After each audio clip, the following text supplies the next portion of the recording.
With a pale face and knuckles white from gripping the doorknob, the Baron stared at her. The air in the small house felt heavy, dense, laden with unspoken words. "I don't understand," his voice raw with wounded pride and confusion. She merely raised her chin, her green eyes tear-filled, but firm. "There is nothing to understand, sir. There is only what to feel, and he who needs to prove what he feels doesn't feel enough." Before we dive into this story, leave your comment with a rating from 1 to 10 and tell us which city you're joining us from. May this moment bring reflection and emotion to your heart. The fine dust of the dirt road rose gently, clinging to the dark carriage as it halted, with a jolt in the center of Willow Creek Square. It was one of those autumn days in the Riverbend Valley, with strong sun, but a cool wind that rustled the leaves of the trees and carried the distant scent of coffee plant. Baron Richard Albury descended first, adjusting the heavy cloak over his shoulders. At 42, his face was a landscape of contrast. His dark, impeccably trimmed beard hid the hardness of it, but his deep brown eyes carried a sadness that no amount of time seemed. Ever since his Helen had passed, taken by a treacherous fever 3 years prior, laughter had become a foreign language to him. Immediately behind him, skipping with the energy only childhood possesses, came Eliza, 6 years of pure life, with a sky-blue ribbon tied in her curly brown hair, a legacy from her mother. The girl was Helen's spitting image, and every smile from her was, for Richard, a mixture of joy and pain. She was the only reason he still got out of bed every morning, the only light in the immense darkness of Magnolia Manor. Eliza ran to the middle of the square, her little eyes gleaming with the confusion of colors, sounds, and smells. Vendors shouted their wares, the main church bell tolled lazily, and the aroma of freshly baked bread from Mrs. Yolanda's bakery mingled with the perfume of flowers from the flower beds. Richard watched her from a distance, a contained half-smile at the corner of his mouth. He let her explore, let her feel the pulse of the town, something so different from the solemn silence of the manor house. He walked slowly, his leather boots marking the stone ground, greeting an acquaintance or two with a nod, but without lingering. His presence commanded respect, an aura of power and distance that few dared to cross. He was the Baron, the owner of almost everything the eye could see. But there, in the midst of those simple folk, he was merely Eliza's father, a man consumed by his own grief. It was in one of those moments of distraction, as his gaze lingered on the facade of the church where he had married, that the world seemed to stand still. The hubbub of the market, the sound of horses, hooves, everything dissolved into a distant hum when Eliza's voice, clear and firm as crystal, cut through the air. "Daddy, I choose her to be my mommy." The phrase struck Richard like a blow.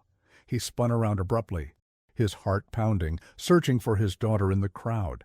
He found her standing, her small hand outstretched, her index finger pointing with disconcerting certainty. His eyes followed the direction and landed, at first, without understanding, on a figure sitting near the stone fountain in the center of the square. It was a young woman, a simple young woman, leaning on a pair of dark wooden crutches that rested beside her. Her skirts, of modest fabric, were visibly worn but impeccably clean. A white scarf covered her hair, but let a few stubborn strands escape, a light brown that shone under the sun. Her face was delicate, of a beauty that didn't shout, but whispered. There was a resignation in her expression, a melancholic peace that seemed out of place amidst so much bustle, and her eyes, a whimsical sunbeam illuminated them at that exact moment, revealing a soft green hue like new leaves after a spring rain. It was Clara. The entire town knew her, but few truly saw her, daughter of old Mr. Jenkins, the carpenter, who had died about 2 years ago in the fire that consumed his workshop and crippled his only daughter. Since then, Clara lived alone, in a small house behind what had been her father's atelier. Her injured leg was the mark of the tragedy, the chain that bound her to a life of invisibility. To avoid relying on others' charity, she sewed. She would sit there in the square, with her box of threads and needles offering small repairs in exchange for a few coins. She never asked, only waited, with a dignity that disarmed any pity. Richard felt his face flush. What was this idea of the girls? A complete stranger? A cripple? A cruel part of his mind whispered, the part that cared about appearances, about what Dr. Maxwell, his estate manager, called decorum. He strode quickly towards his daughter, ready to reprimand her, to take her away before the scene became a spectacle. But Eliza was quicker. With the pure confidence only children possess, she ran to the young woman at the fountain, stumbling over her own little feet and clinging to the hem of her dress. "Can you be my mommy?" The question came out direct, without preamble, accompanied by a smile that could melt the harshest winter. Clara, caught by surprise, widened her green eyes. The blood rushed to her face, coloring it with a rosy blush of shame and astonishment. With difficulty, leaning on the edge of the fountain, she knelt to be at the girl's height. Her voice, it came out, was low and a little trembling. I don't know, my little one," she said, searching for words. "I don't think that depends on me." Richard stopped a few steps away, observing the scene in silence. The way the young woman spoke to his, the kindness in her startled gaze, the way her hand, hesitantly, touched Eliza's curls. Something in that simple and unexpected interaction opened a small chink in the armor he had built around himself. A gust of fresh air in a room that had long been closed off. He approached, clearing his throat to announce his presence. "Eliza, apologize to the lady. You don't bother people like that." His voice came out harsher than he intended. Clara quickly stood up, her face still flushed, leaning back on her crutches. "It was no bother at all, sir. Children are pure," she murmured, unable to look him directly in the eye. To compensate for the awkwardness, Richard acted on impulse. He pulled from his pocket a roll of silk fabric he had bought to redo his study curtains. "Please accept this, for your mending." He extended the expensive fabric, along with a gold coin that was worth far more than any patch. Clara looked at the fabric, then at the coin, and finally at him. There was a firmness in her gaze that surprised him. "I accept the fabric, sir. It's a generous gift, but the money is too much. The fair price for my work would be a few pennies." She took some copper coins from her small purse and extended them. "The rest belongs to someone who needs it more than I do." That gesture, that quiet and dignified refusal, was like a blow to the Baron's gut. He, accustomed to buying everything and everyone, to having his orders obeyed without question, was speechless. For the first time in a long time, he felt small before someone who, in the eyes of the world, had nothing. He merely nodded, took the copper coins, and, holding Eliza's hand more tightly than necessary, turned and walked away, leaving behind a young woman with green eyes and a silence full of question. The journey back to Magnolia Manor was silent. Eliza, sensing her father's tension, huddled on the padded carriage seat, humming softly to her rag doll. Richard, in turn, kept his gaze fixed on the passing landscape, but saw nothing. His mind was stuck in the square, on that pair of green eyes and the phrase that echoed in his head, "The rest belongs to someone who needs it more." What kind of person, living on mending, refused gold? The image of Clara, leaning on her crutches, her back straight despite the difficulty, stubbornly refused to leave his thoughts. It was an affront to the logic of the world he knew, a world where power and money dictated everyone's worth. Upon arriving at the manor house, the imposing grandeur of the building seemed, for the first time, cold and empty. The magnolias in the garden, the same ones under which Helen now rested, seemed sad. Inside the house, everything was in its proper place, polished and perfect, but lifeless. The smell was of wax and faded flowers. Richard dismissed the servants and went up to his study, a vast room with walls lined with books he no longer read, and a rosewood desk that had belonged to it. He poured himself a glass of brandy, the drink burning his throat as it went down, but not warming the emptiness. He sat in the leather armchair, glass in hand, and let himself sink into memories. He remembered Helen, her infectious laughter, the way she filled every corner of that house. She, too, was a woman of principle, but her strength came from a golden cradle, from an unshakable security. The strength of that young woman from the square was different. It was a strength forged in loss, in hardship, in solitude, a silent, stubborn strength like that of a plant growing in a crack in a stone. The next day, restlessness still consumed him. During breakfast, he watched Eliza drawing on a piece of paper. She was tracing, with a colored pencil, the figure of a woman in a long dress with 2 sticks beside her body. "Who is that, my dear?" he asked, his voice softer than usual. Eliza looked up, her face illuminated. "It's my new mommy, the lady from the fountain." Richard's heart skipped a beat. He wanted to say that it was nonsense, that she couldn't just go around choosing mothers like one chooses fruit at the market, but the words didn't come out. There was such pure conviction in his daughter's gaze that he didn't have the heart to break it. Instead, an idea began to form in his mind, an excuse, a pretext to approach that mystery that was Clara without seeming, what? Interested? Pitying? He didn't even know himself.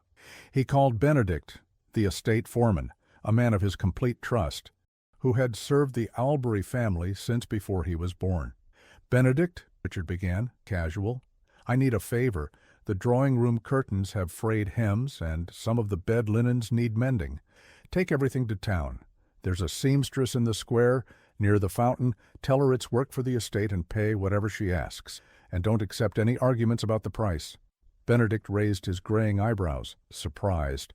There were seamstresses right on the estate, skilled women who took care of everything. Such a trivial task to town was, at the very least, unusual. But Benedict was he merely nodded.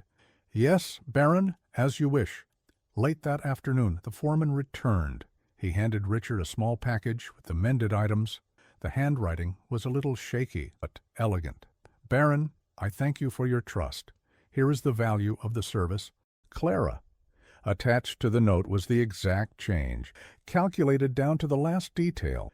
Richard felt a pang of irritation and, at the same time, admiration. She was incorruptible.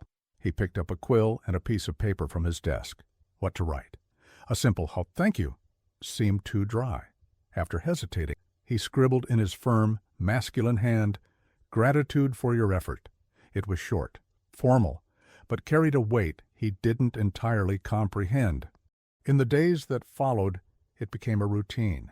Richard invented pretexts: a stained tablecloth, a coat with a loose button, the worn collar of a shirt. Each piece was sent to Clara via Benedict, and each returned impeccably mended, accompanied by a precise bill and sometimes a small formal note. And with each package he sent, Richard attached his short note of gratitude. It was a silent dialogue, a strange bridge he was building without knowing where it would lead. Clara, in her modest little house, didn't understand what was happening. Suddenly, she found herself inundated with work coming from the most important house in the region. The money she earned was more than enough to buy better quality food, new fabric for a dress, and even a more expensive ointment for her leg, which ached on cold nights. But it was the strangeness of the situation that intrigued her. Why would the Baron, such a powerful man, bother to send his mending to a square seamstress? She thought about his gaze that day, a heavy gaze, burdened by an old sorrow.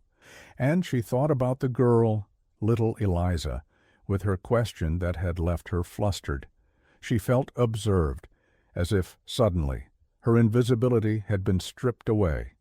The Baron's short notes, always with the same phrase, "Gratitude for your effort," were like small stones thrown into a calm lake, creating ripples she didn't know how to interpret. Was it kindness, pity, or something more?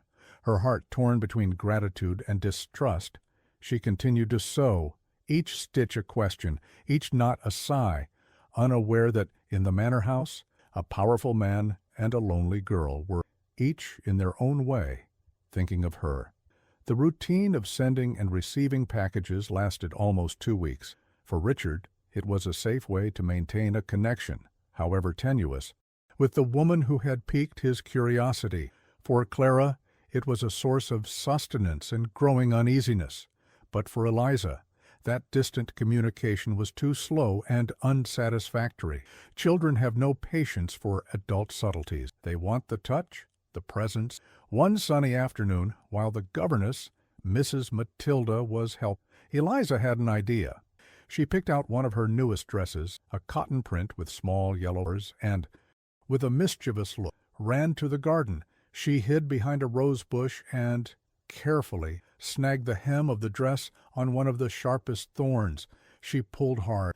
The sound of the fabric tearing was music to her ears.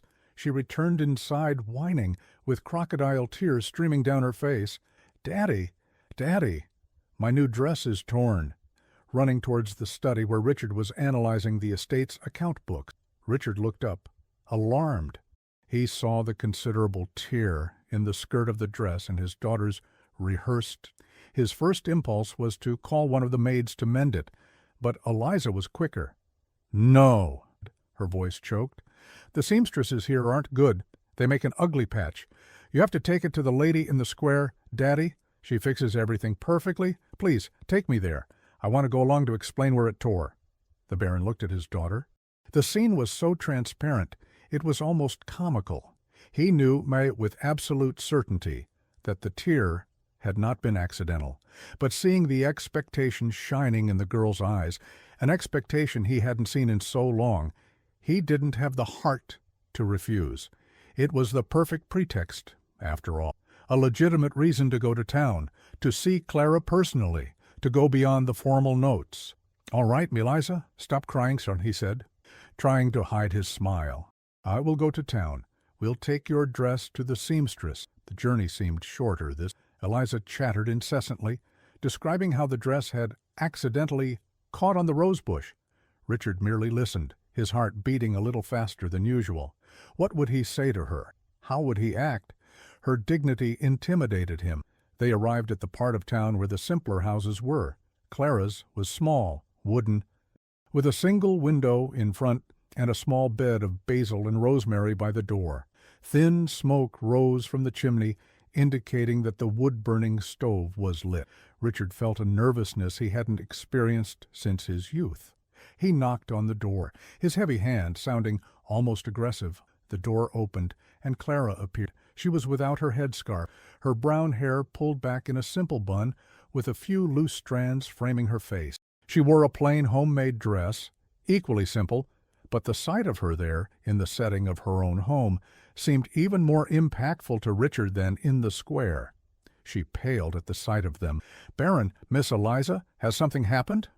Her voice was a whisper of concern.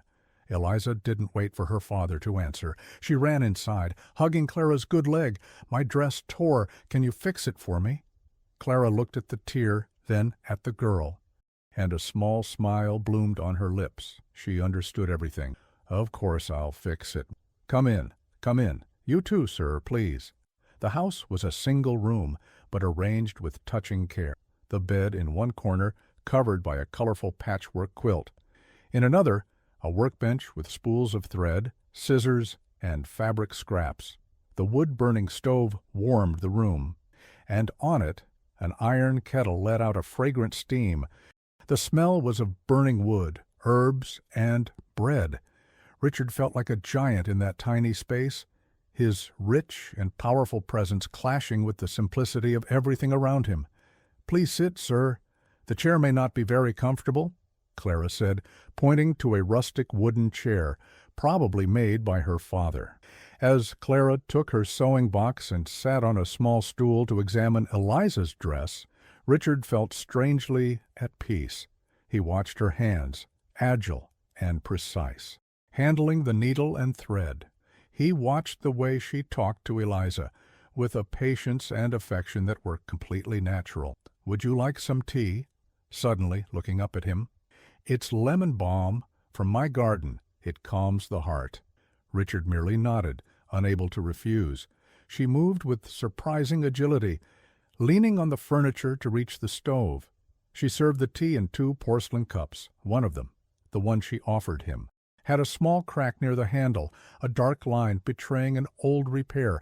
In his house, a cup like that would have been discarded long ago. But there, in that gesture, in that chipped cup, there was an honesty that disarmed him.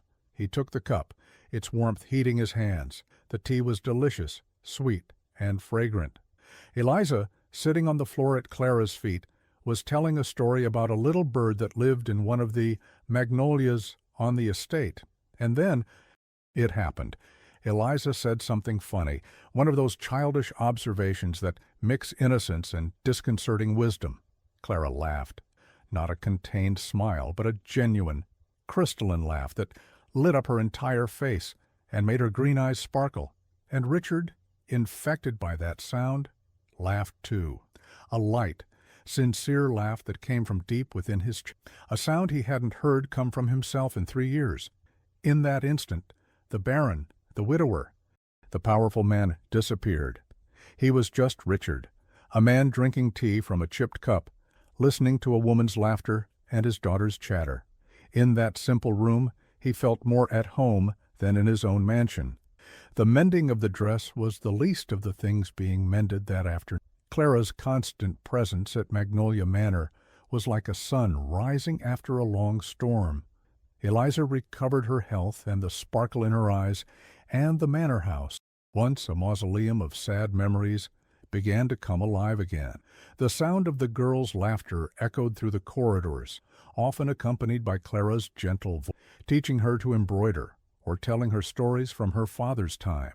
Richard, in turn, seemed like a different man. The severe scowl gave way to a more serene expression, and it was not uncommon to find him in the garden, talking with Clara as they watched Eliza chase butterflies. For Dr. Maxwell, however, that happiness was poison. Every smile exchanged between the Baron and the seamstress, every gesture of affection from her towards the girl, was a stab at his pride and his plans. The first wave of rumors hadn't worked. On the contrary, Eliza's illness had ended up legitimizing Clara's presence on the estate, elevating her from suspicious disabled woman to savior. He needed a more powerful weapon, a slander so foul that not even the Baron's gratitude could cleanse it. Envy consumed him. He, who had dedicated years of his life to serving the Baron, to flattering him, to managing his fortune with calculated efficiency, saw himself passed over for an outsider with no name or possessions. The idea that she could become the new Baroness, his mistress, was a humiliation he couldn't bear. He needed to destroy her before she put down roots too deep. Maxwell began to act with the cunning of a serpent. He knew that a direct attack would be risky. The Baron was clearly enchanted. The strategy would be to undermine Clara's reputation in a way that would make her appear guilty in the eyes of everyone, including Richard himself. He needed to plant the seed of doubt, the idea that it was all a very well-orchestrated plan. His first victim was the town priest, a good man, but somewhat naive. In a conversation after Sunday service, Maxwell confessed, with an air of deep sadness, "Pray for the baronet, Father. He is a good man, but loneliness has left him vulnerable. This young woman, Clara, she is cunning. She knew how to use the girl's illness to infiltrate the house. I've heard she's been consulting an old folk healer about how to bewitch a rich man. It's a pity, a great pity." To the neighboring landowners, he changed his tone, appealing to business logic. "Do you find it strange? A woman who barely had a roof over her head, and suddenly she's calling the shots at Magnolia Manor? The Baron has already given her jewels, expensive fabrics. It's a matter of time until she convinces him to transfer the lands into her name.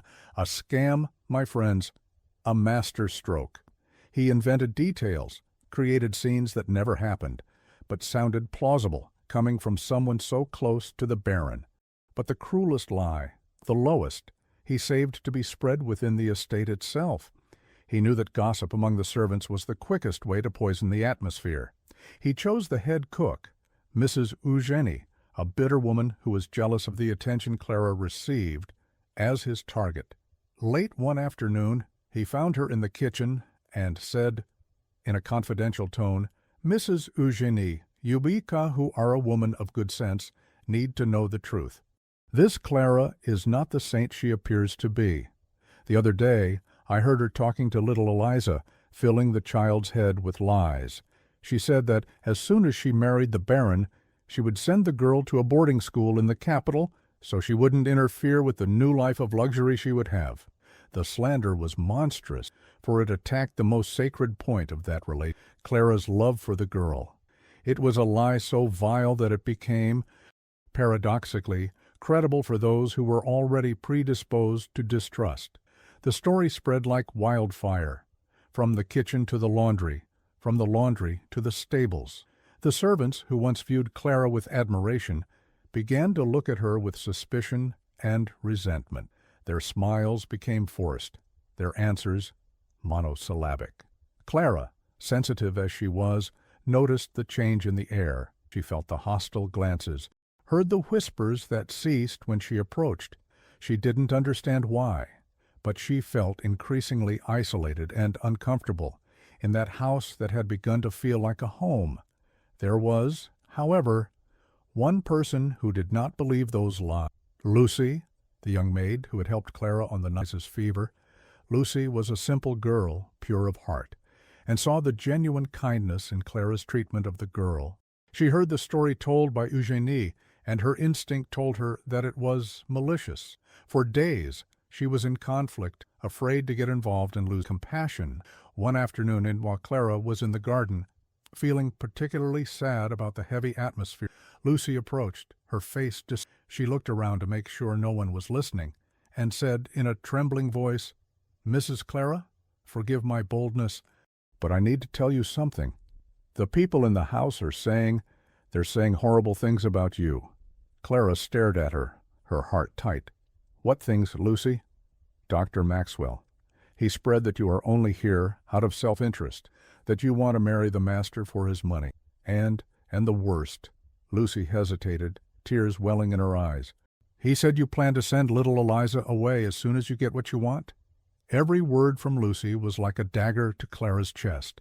The pain was so intense, so physical, that she lost her breath for an instant. Gold digger, swindler, and the accusation about Eliza, it was the vilest and most merciless of all, wounded in what was most sacred to her, her dignity and her love for the girl. She felt the ground disappear. The golden walls of that luxurious cage suddenly became suffocating. She looked at the manor house, at all that wealth, and felt disgust. She understood, finally, that in that world she would never be seen as anything more than a piece in a game of power and ambition. The weeks dragged on heavy and gray at Magnolia Manor. Richard plunged into work with a fury he hadn't felt in years, riding through the plantations from dawn till dusk, shouting orders at the foreman, burying himself in endless meetings with Dr. Maxwell. It was a desperate attempt to fill the void that had settled in again, to silence the voice of his conscience that asked him why he had withdrawn, why he had succumbed to the pressure of a world he so despised. He convinced himself that it was to protect his family's honor, to protect Helen's memory, but deep down he knew it was cowardice. Eliza was the one who felt the weight of that change. The joy she had rediscovered withered. She became a quiet, apathetic child. She stopped drawing her new mommy and spent hours at her bedroom window looking at the dusty road that led to town, as if waiting for someone who never. Her father, always so busy, barely noticed the shadow growing in his daughter until, one night, the girl's body gave.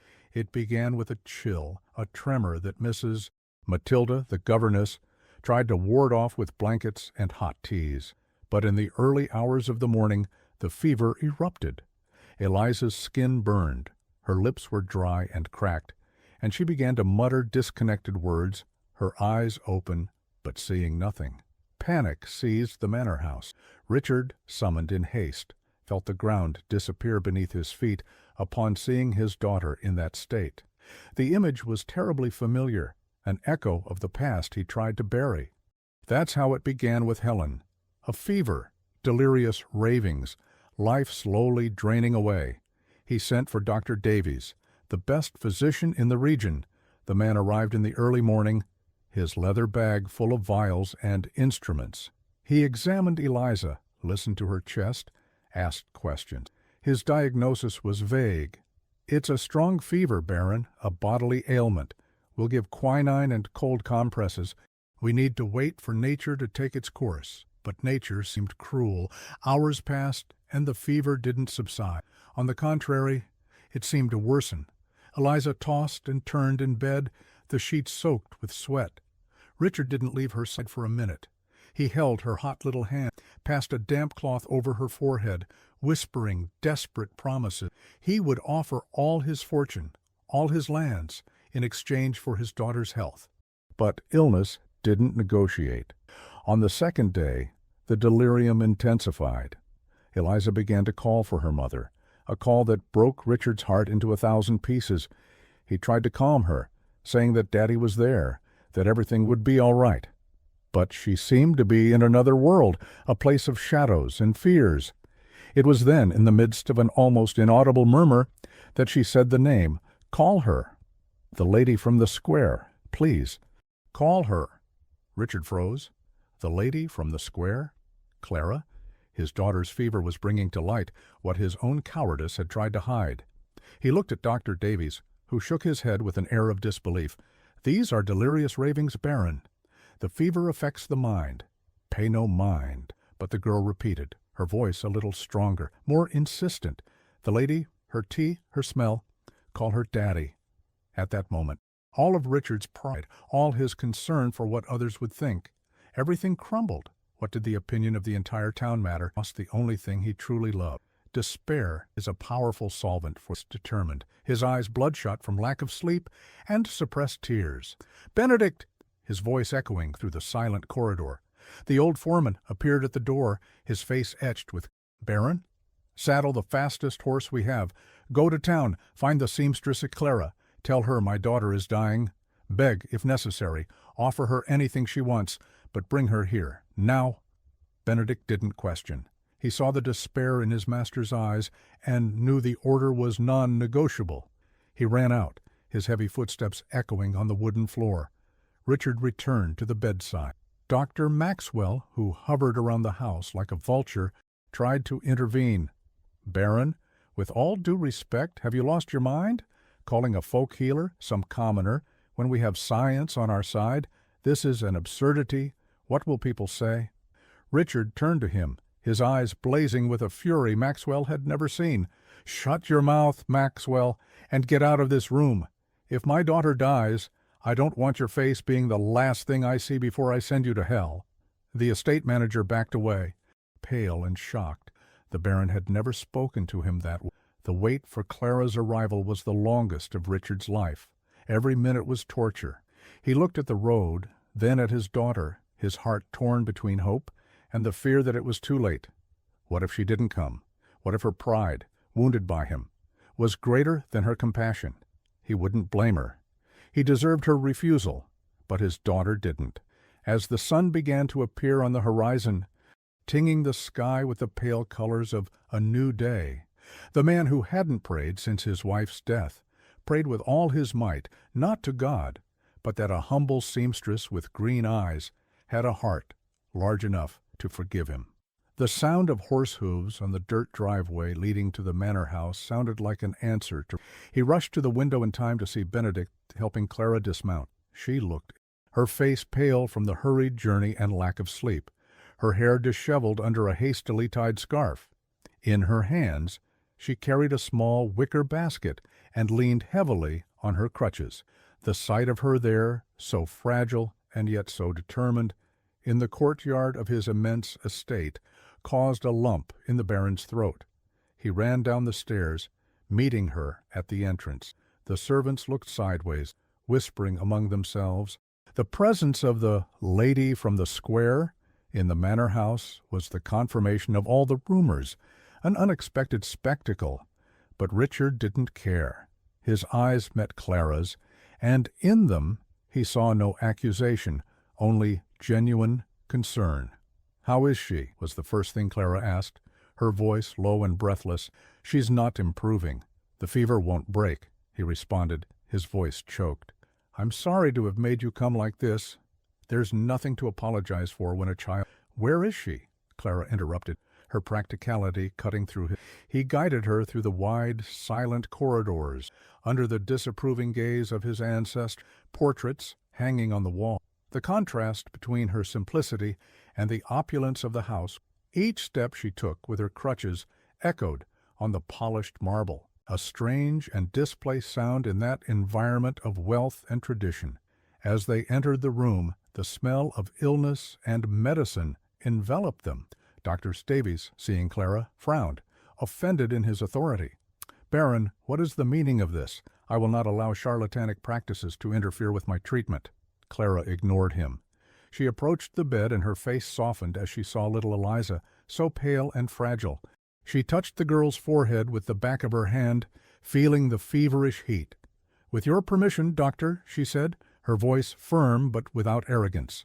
"I am not a physician, but my father taught me some things about field herbs. With the Baron's permission, I would like to try to help." Richard, desperate, nodded affirmatively. "Do whatever is necessary." The doctor, seeing himself overruled, huffed and retreated to a corner of the room, arms crossed, observing everything with contempt. Clara opened her bag. From inside she took out a handful of elderberry leaves, chamomile flower, and a small pot of honey. She asked one of the maids, Lucy, a young maid with kind eyes who watched her with compassion, to bring her boiling water. With steady hands she prepared an infusion, filling the room with a soft, comforting aroma. While the tea cooled, she sat on the edge of the bed. She took a clean cloth, dipped it in a basin of water with a few drops of alcohol, and began to gently wipe Eliza's wrists, neck, and forehead. Her movements were slow and careful, and then she began to sing. It was a simple lullaby, an old melody that spoke of angels and stars, the same one her father used to sing to her when she was little. Her voice was soft, a little off-key, but laden with a tenderness that seemed to calm the very air of the room. Richard watched everything in silence. Leaning against the wall, he saw Clara's dedication, the way she seemed to connect with the girl's pain.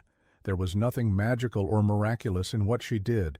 It was just care, a pure human care that Dr. Davies' Shoscave medicine, with all its science, seemed not to know. When the tea reached the right temperature, Clara, with Richard's help to lift the girl's head, gave Eliza the drink in small spoonfuls. The girl, even in her stupor, seemed to swallow the liquid. Clara continued with the compresses and the lullaby for over an hour. Time seemed to have stopped in that room. And then a small miracle happened. Eliza's breathing, previously rapid and ragged, began to calm. A fine sweat beaded on her forehead, no longer the burning sweat of fever, but the sweat that relieves, that carries the heat away. Gradually, the redness in her face began to fade. She stopped tossing and turning, and, for the first time in 2 days, a deep, peaceful sleep. Clara touched her forehead again. "The fever is breaking." Her voice choked with relief. Richard approached, his heart pounding. He touched his daughter and felt the difference. Her skin was still warm, but no longer burning.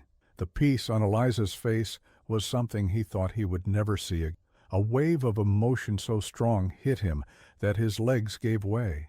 He turned, walking to the farthest window in the room.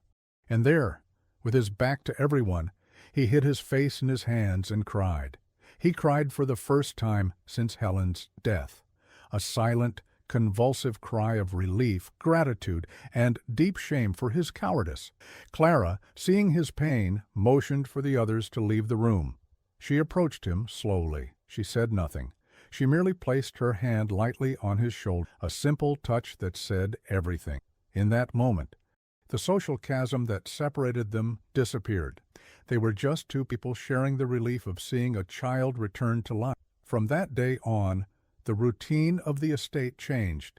Clara began to visit Eliza every day. At Richard's own request, she would arrive in the late morning, bring a different herbal tea, sit by the bedside, and read stories to the girl, who was recovering visibly. The Baron began to wait for these. disguising his anxiety with trivial pretexts. "Clara, I need you to look at the patch on my riding coat," he would say, even though the coat was perfect, or "the drawing-room curtains are faded. What do you suggest?" These were flimsy excuses to have her near, to hear her voice, to feel the peace her presence brought to that house and to his heart. Clara's constant presence at Magnolia Manor was like a sun rising after a long storm. Eliza recovered her health and the sparkle in her eyes, and the manor house, once a mausoleum of sad memories, began to come alive again. The sound of the girls' laughter echoed through the corridors, often accompanied by Clara's gentle voice, teaching her to embroider or telling her stories from her father's time. Richard, in turn, seemed like a different man. The severe scowl gave way to a more serene expression, and it was not uncommon to find him in the garden, talking with Clara as they watched Eliza chase butterflies. For Dr. Maxwell, however, that happiness was poison. Every smile exchanged between the Baron and the seamstress, every gesture of affection from her towards the girl, was a stab at his pride and his plans. The first wave of rumors hadn't worked.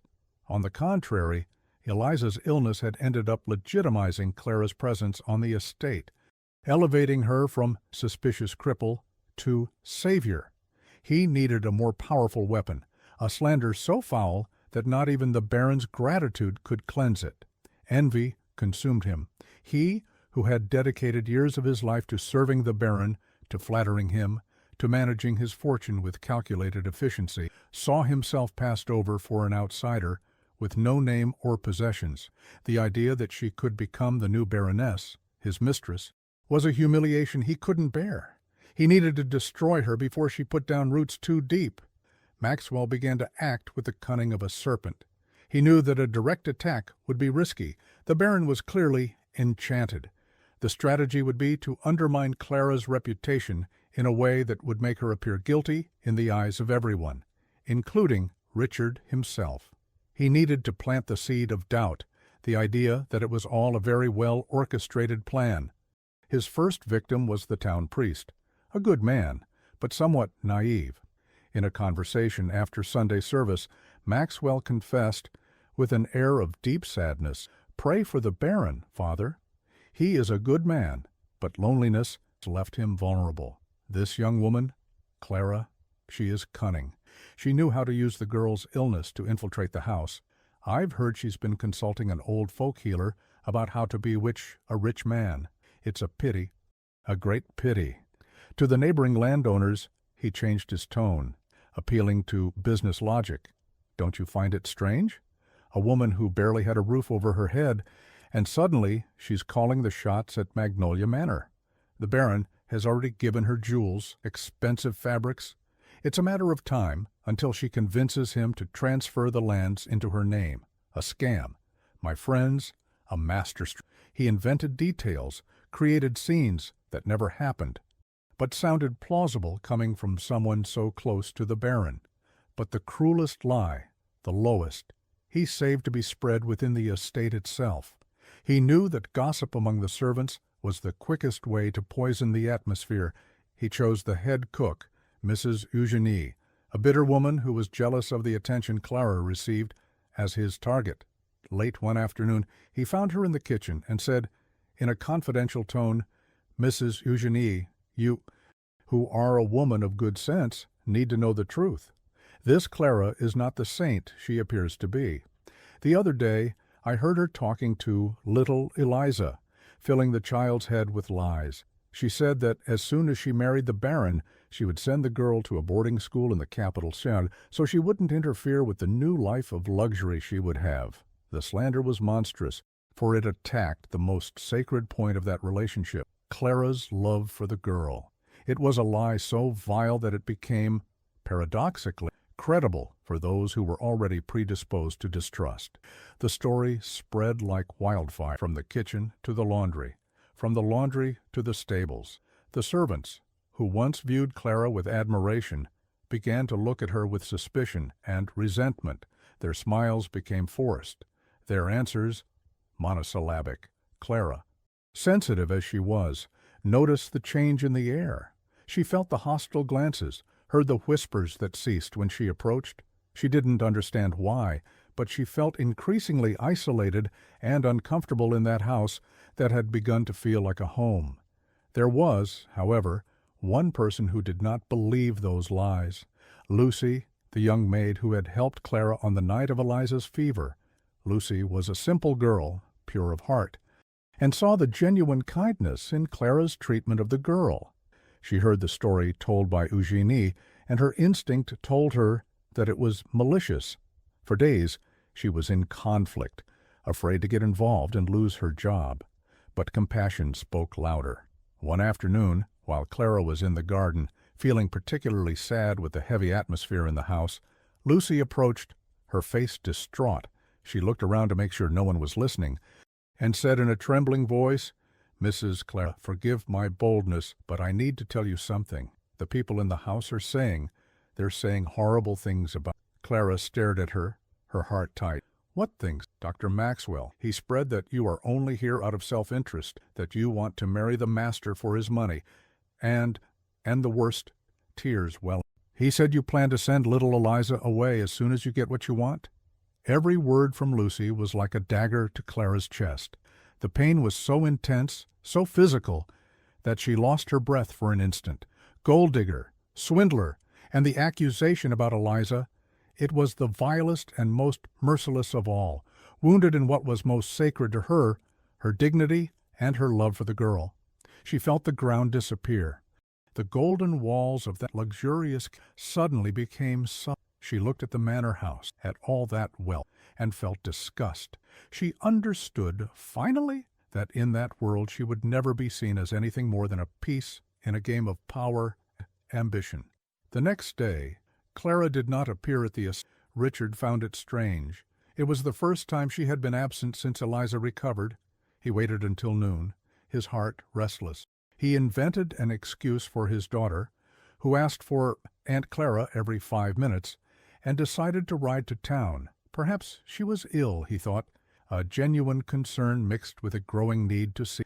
But when he arrived at the small wooden house, he found there was no smoke coming from the chimney. He knocked on the door, called her name. No response. A cold fear began to creep up his spine. He returned to the square, asking one person and another.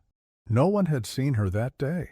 Her usual spot near the fountain was empty, which was unusual. He returned to the estate with a bad feeling. Her absence was a silent scream he couldn't decipher. The day passed, then another. Clara's silence became a deafening presence. Richard grew irritable, impatient. Eliza, sensing her friend's absence and her father's tension, became sad again.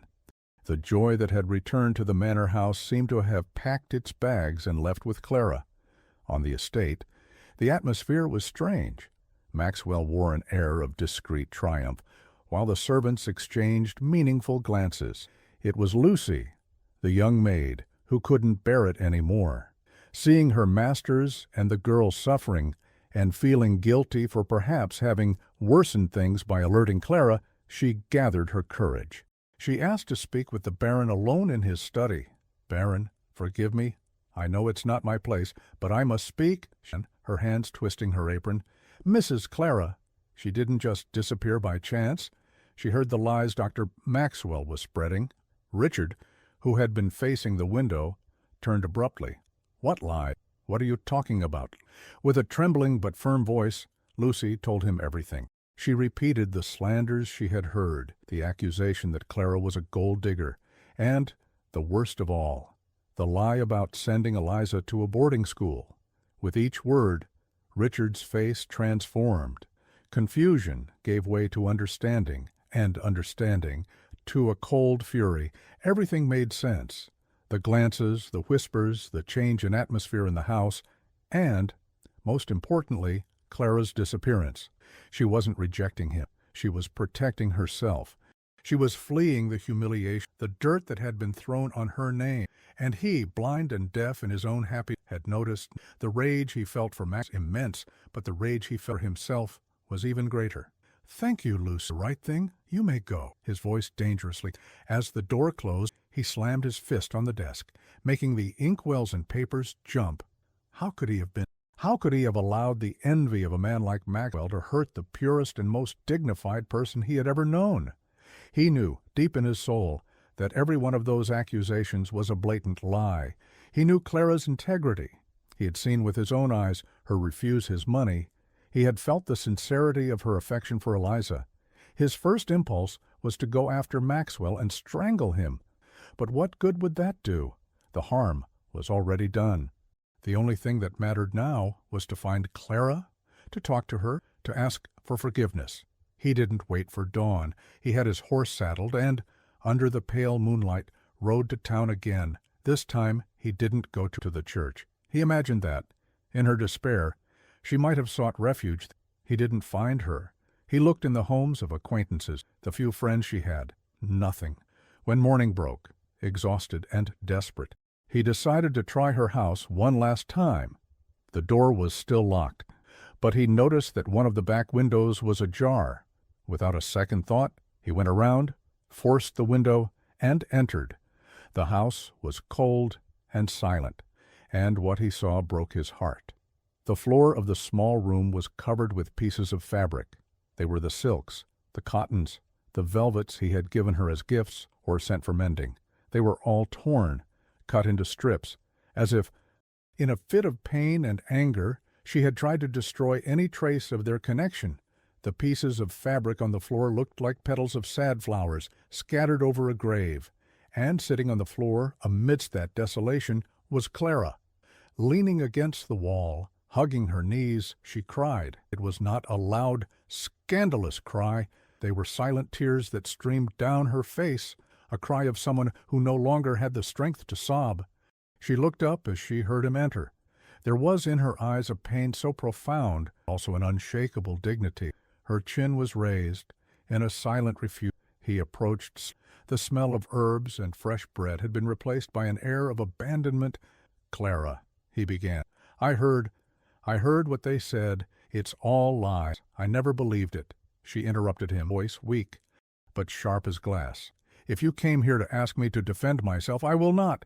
He stopped, surprised by the contained strength in those. "No, I didn't come for that. I came.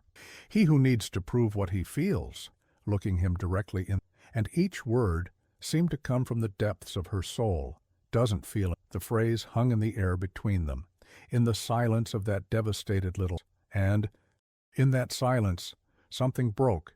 It wasn't her heart, which was already in peace. It was his pride. Baron Elbury's armor, forged in generations of power and arrogance, finally shattered.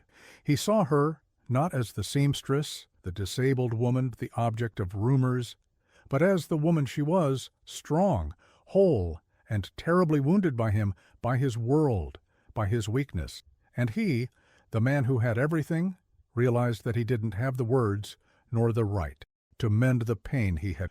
The silence that followed Clara's word was more eloquent than any argument. Richard stood still, powerless, seeing the pain and resolve in her eyes. The phrase, "He who needs to prove what he feels doesn't feel enough," echoed in his mind, stripping bare all his hesitation, all his concern for appearances. She wasn't asking him to defend her before the world. She was asserting that true feeling needs no advocates. Either it exists and is self-sufficient, or it doesn't exist at all. He didn't know what to say. An apology would sound hollow. A promise to punish Maxwell would be mere revenge, not reparation.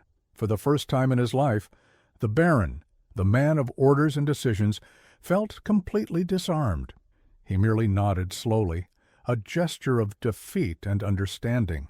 He turned around and left the house the same way he entered, through the window, leaving her alone with her pain and her dignity intact. The ride back to the estate was a blur. The fury had dissipated, giving way to a heavy emptiness, a painful clarity. He had found in Clara something he didn't know he was looking for, a peace, a simplicity, a strength that balanced his tormented world, and he had allowed the malice of others to destroy it. He didn't blame her for withdrawing. In fact, he admired her for it. She was choosing herself, her integrity. instead of the promise of a life of luxury beside a man who hadn't been strong enough to protect her from the vultures. Upon arriving at the manor house, he went straight to his room, ignoring the curious glances of the servants and Maxwell's sneaking presence in the corridor. He felt exhausted, defeated. He threw himself on the bed, the smell of clean sheets seeming to mock the disorder of his. He closed his eyes, but the image of Clara, sitting amidst the torn fabrics, didn't leave him. It was only later, as night fell, that he got up. He went into Eliza's room to give her a good-night kiss. The girl was already asleep, her face serene, hugging her rag doll. Richard's heart tightened. It was she who had started everything, with her purity, with her innocent choice in the square, and it was because of him, of his weakness, that her joy was being stolen again.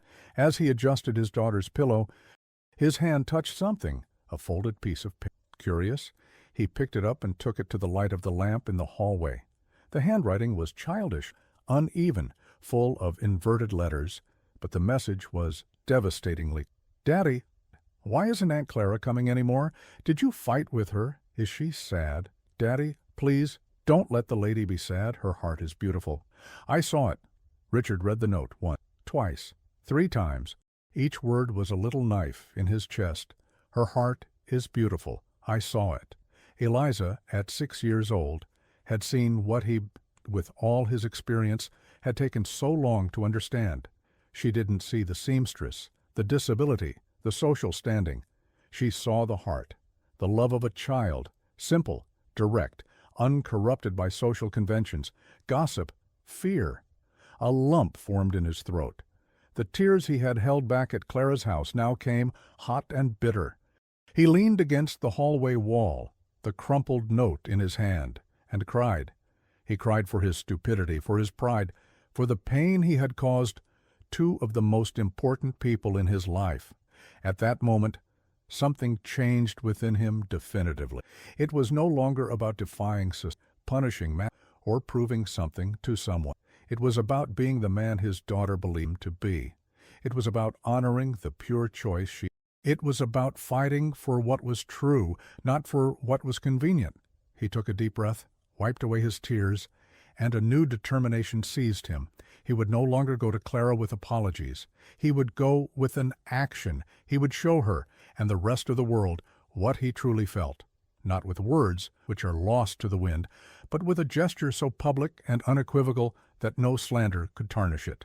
The next day, Richard summoned Dr. Maxwell to his study. The estate manager entered with a presumptuous smile, believing Clara's absence was proof of his victory. "Good morning, Baron. I see things are returning to normal," he said. Richard stared at him, his eyes cold as steel. "Maxwell, you are fired. I want you to pack your things and be off my property by the end of the day. Your accounts will be settled by my lawyer in town." "What?" "Baron, this is an absurdity. After all these years of loyal service—" "Loyalty?" Richard laughed, a joyless sound. "You confused loyalty with manipulation. You spread lies, hurt innocent people, and tried to govern my house and my life. Your presence here disgusts me. Now, get out, before I lose the little civility I have left." Maxwell left, pale with rage and humiliation. The news of the all-powerful administrator's dismissal spread through the estate like lightning, leaving everyone stunned. But this was only the first step. Richard spent the rest of the day giving orders. He summoned all the neighboring landowners, the important merchants of the town, the priest, the mayor, for a dinner at his house that very evening. The excuse was an urgent matter concerning harvest prices, a pretext no one would dare refuse. He knew what he needed to do. He would turn the stage of mockery into the stage of his declaration, and he would do it not for himself, but for Eliza and for Clara. Night fell over Magnolia Manor, bringing with it a palpable tension. The main drawing room of the manor house, rarely used since Helen's death, was resplendent. Crystal chandeliers cast a golden light on the polished furniture and Persian rugs.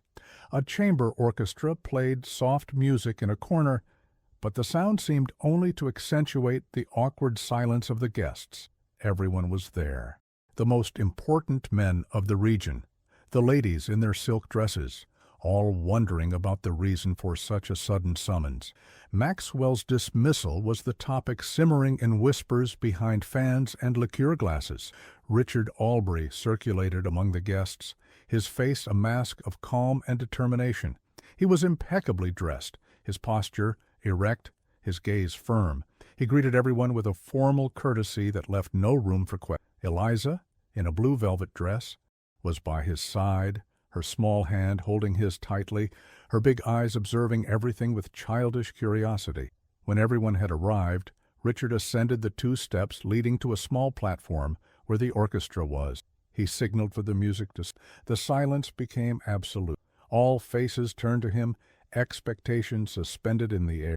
"My friends, ladies," he began, his voice deep and clear echoing through the drawing room. "I thank you all for your presence. I have called you here tonight, not to speak of harvest, but of a far more important matter, a family matter." A murmur ran through the room. People exchanged glances, curiosity turning into apprehension. "As you know, 3 years ago I lost my beloved wife, and this house lost its soul. Since then, I have lived for my daughter and for my work. I closed my heart and my home." His gaze sweeping the face of each person present, many of whom he knew had participated in the malicious rumors. But life, fortunately, is more stubborn than grief, and the heart of a child is wiser than the head of an old man. He looked at Eliza, who smiled at him, a smile of pure trust. "Recently, my daughter, in her innocence, made a choice that opened my eyes to what truly matters. I learned in the hardest way. That honor is not in the name we carry or the lands we possess. Honor is in truth, in kindness, and in the courage to defend what we believe in, despite what the world may think or say." He raised his crystal goblet. "Therefore, I wish to make an announcement. I have decided that, if ever I marry again, to give this house a new mistress and my daughter a new mother, this choice will not be mine. It will be hers." He turned to Eliza. "But it will only be with someone my daughter chooses with her heart." The drawing-room plunged into a thick, shocked silence. What madness to leave such an important decision in the hands of a child. At that exact moment, the great door of the drawing-room opened. Standing in the doorway, hesitant and frightened, was Clara. She wore a simple, dark cotton dress, the most decent she owned. In her hands, she carried a small basket. Benedict, the foreman, at Richard's request, had fetched her with the excuse that Eliza felt a slight dizziness, and asked for her.